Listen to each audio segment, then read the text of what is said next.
আসসালামু আলাইকুম এভরিওয়ান। সবাই কেমন আছো? আশা করি সবাই খুব ভালো আছো। তো আজকে শনিবারের সন্ধ্যা চলে গিয়েছিলাম একটু ঘুরতে। গিয়েছিলাম বারুইপুর রিয়েল স্টার ক্লাবের তরফ থেকে বারুইপুর যে বড় রাসমেলা হয় ওই মাঠে একটা ফুটবল খেলার আয়োজন করেছিল। তো আমরা খেলা দেখতে যাইনি, মেইনলি আমরা দেখতে গিয়েছিলাম বাজিপোড়া দেখতে। খেলা শেষ হয়ে যাওয়ার পর একটা বাজিপোড়া হয়, সেটা নাকি খুব বড় হয় আর খুব সুন্দর হয়। তো ফুল ফ্যামিলি নিয়ে চলে গিয়েছিলাম সেখানে, দেখবো আজকে বাজিপোড়া। চলুন যাওয়া যাক।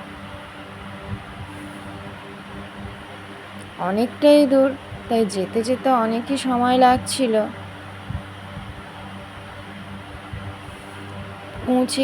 পৌঁছে দেখলাম এখানে মাঠের মধ্যে ঢোকার জন্য টিকিট কাউন্টার, 10 টাকা টিকিট। তো খেলাটা চলছিল, যতক্ষণ খেলা চলবে ততক্ষণই টিকিটের ব্যবস্থা থাকবে, তারপরে আর টিকিট লাগবে না। তাড়াতাড়ি গিয়েছিলাম তাই জন্য আমরা টিকিট কেটে ভেতরে চলে গেলাম। ভেতরে গিয়ে দেখলাম প্রচুর ভিড়।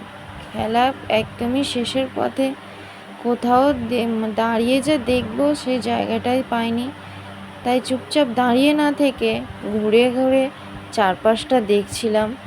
অনেক বড় জায়গা, ফুচকা দোকান এগুলো তো থাকবেই,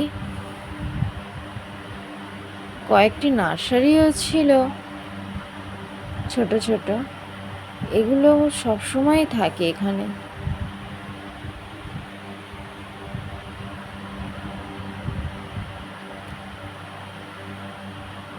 আর যে দোকানটা না থাকলেই নয়, জিলাপির দোকান, এটা তো থাকতেই হবে। তারপর একটুখানি ফাঁকা পেয়ে চলে গেলাম একটু খেলা দেখতে। খেলা প্রায় শেষ, খেলা শেষ হলেই শুরু হবে বাজিপোড়া, সেটাই দেখার জন্য এত দূর থেকে আসা।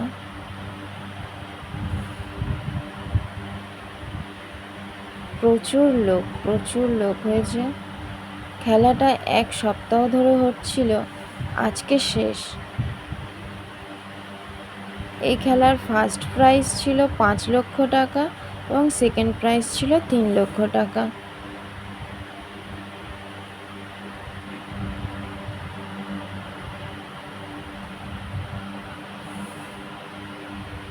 খেলা শেষ হয়ে গিয়েছে,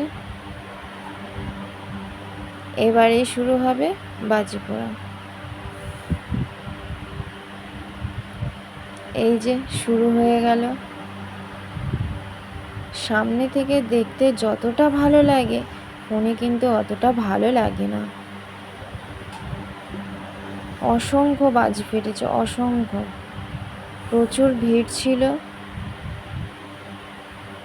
এরকম বাজি আগে কোনোদিনও দেখিনি আমি, খুব ভালো লাগছিল। অনেকটা বড় জায়গা নিয়ে এটা করেছিল, তাই ভয়েরও কোনো ব্যাপার ছিল না।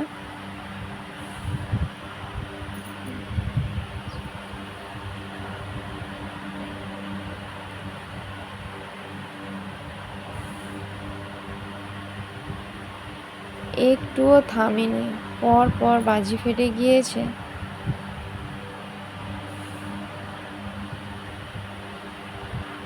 আমার ছোট ছেলে তো খুবই ভয় পেয়েছিল, কিন্তু বড় ছেলে খুবই এর আনন্দ নিচ্ছিল।